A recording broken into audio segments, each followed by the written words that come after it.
Okay, the next type of non-parametric test is Wilcoxon rank test. For we will have this method for matched pairs or dependent samples, independent samples, one sample, two samples, so all types. So far we did two types of non-parametric test. One was sign test, which was the simplest one. Sign test was used for one sample or two paired sample, right? And the next thing we did was Mann-Whitney U test, that was used to compare the two independent sample or unpaired sample. This one is the Wilcoxon rank test. It can be used to test a claim that a single population of individual values has a median equal to some claimed value, meaning we can use this method for one sample test on a population of matched pairs, or also the claim on population of matched pairs have difference with median equals to 0. So we can do for both one sample versus and also two sample with matched pairs. For a single population, we create matched pairs by pairing each sample value with the claimed median. So the same procedure can be used for both of the cases, like for one sample and two sample cases. The assumptions are the sample must be random and the population of the differences is approximately symmetric. Okay. Steps for the Wilcoxon rank test for matched pair. Write H0 and H1, and then from the data find the difference of the matched pairs, then rank the absolute value of the difference. So after you find out the difference, you find out the absolute value of the difference and then rank them. Okay, rank the absolute value, then assign negative signs to the rank with negative difference and discard any pair with zero differences. Here you will discard any pair with the zero difference, and you assign a negative sign for the negative difference and positive sign for the positive difference. Okay, when you do the difference between the ranks. Okay, find the sum of the positive ranks, that is denoted by T plus, and sum of the negative ranks denoted by T minus. The test statistic is smaller of those two, T plus and T minus. With given alpha and the number of non-zero differences n, find the critical values from the table uploaded in D12. I have not uploaded this in D12, but you can easily find out Wilcoxon test table online, then it will definitely give you that. Okay, if the test statistic is less than or equal to the critical values, then reject the null hypothesis, otherwise do not reject. Let's see an example. The following data represents the length of hind leg and foreleg of 10 randomly selected deers. For alpha equals 0.05, test the claim that the length of the hind leg and foreleg are equal. Okay, so these are the length of the hind leg of the 10 deers and these are the length of the foreleg of the same 10 deers. So this is the paired sample, right? Because you are measuring the length of the hind leg and the foreleg of the same deers. So the solution is H0 is deer hind leg length is same as the foreleg length, and H1 is they are not same. So first find the difference of the pairs. Find the difference of the pairs here. Okay, and then so it will be 4, right? So this difference is 4. This difference is also 4, right? This difference is negative 3, and then so on. And then find their absolute value. Then we ignore the negative sign, and then you will rank after that. Okay, and assign rank. Then we get n equals to 10. T plus is basically sum of the rank, right? So sum of the positive. So what is T plus? T plus is the sum of the positive ranks. T plus you will get 51, and T minus is the sum of the negative ranks. You get 4. So T is the test value, which is the smaller of those two ranks, that is 4. Now you use the table to find out the critical value, that is 0.05 is alpha, two-tailed test, and n is 10, you get 8. So t test statistic is less than the critical value, so we reject H0. Hence, there is not enough evidence to support the claim that the length of hind leg and the foreleg are equal to each other. For one-tailed test, we follow the same steps. To find the critical value, we use the table with one-tailed test alpha 1. The decision follows like this. Okay, population 1 greater than population 2. Then the reject H0 if t minus is less than t critical. And again, so to do all these things, we can use the R code directly. That's what the we do next. So you will do both of these problems, okay, and then do these problems in R. Do in R. The next thing I do is I am going to show you how to do this in R, and then you will email me after doing this in R. Let us do the problems in R. Look at this. This is the problem for one sample Wilcoxon rank signed rank test. So we have a data X. Let me run that data X. Let me run Y as well, because we will need for the two samples. Here for the one sample rank signed rank test, what do? You do X and then comma mu equals to 1.65, and alternative is two-sided. If you run that, you will see the p-value is 0.6523, which means we do not reject the null hypothesis.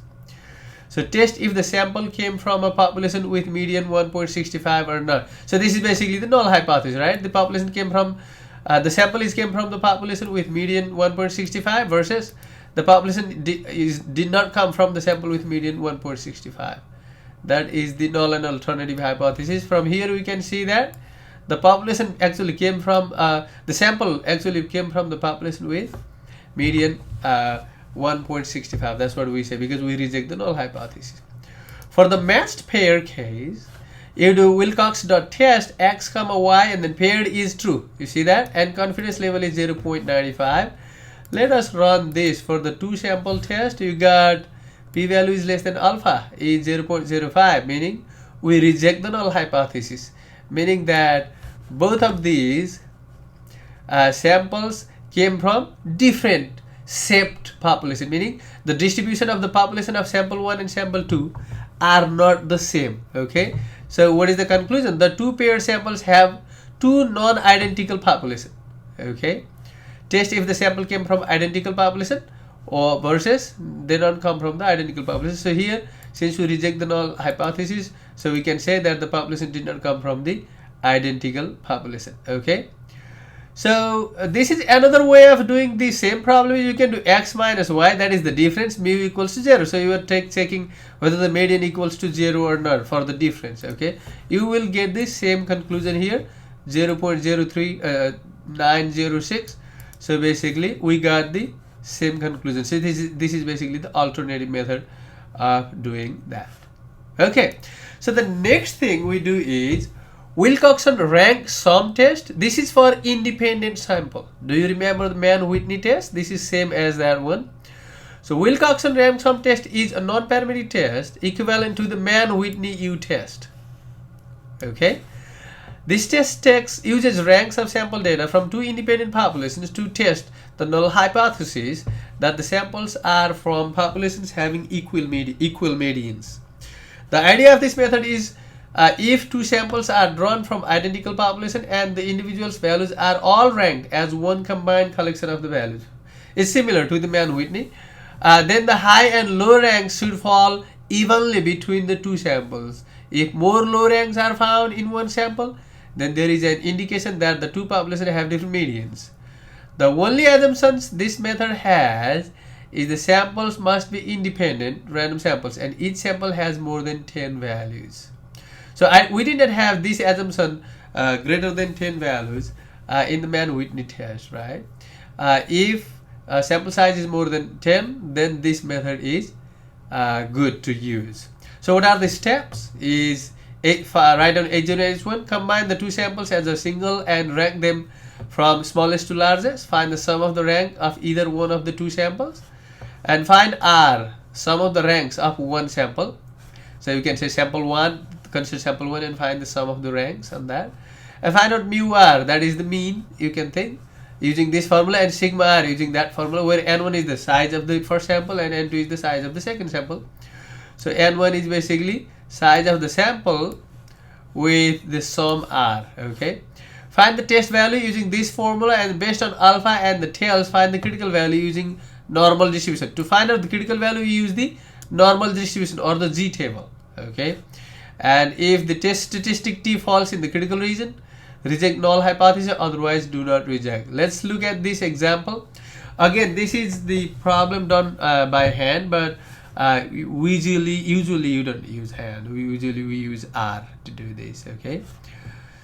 So there are two data sets for the males and females. These are, the sample size are different here. That's why this is the independent sample, okay. 12 males and 11 females. So alpha is 0.05. Test the claim that the males and females have the same median pulse rates. So H0, the median pulse rate for the male and female are equal. H1 not equal. First, rank all the data. So how do you rank it? Smallest is 1, second smallest 2, second and third smallest are the same. So that's why we use the average of those two ranks. So 2.5, 2.5, and so on. So N1 is 12, N2 is 11. R1 is the sum of the rank on the first sample, and R2 is the sum of the rank on the second sample. So R is basically the test statistic, which is the smaller of, oh, this is not the test statistic, excuse me, okay, this is not the test statistic.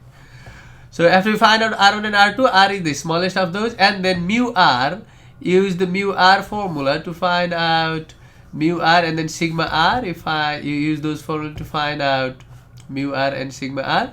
And then T is the test value. We use T by using R minus mu R over sigma R, okay, that is negative 1.26.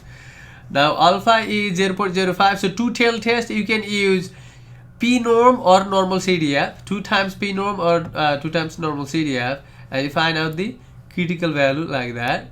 So we failed to reject the H0. Why is that? Because negative 1.26 is, or you can say this is basically bigger than alpha, right? You can say this is bigger than alpha, or use the this plus minus 1.96. It does not fall in the shaded region, right? Because the shaded region will be, because we are using it is like negative 1.96, 96, right?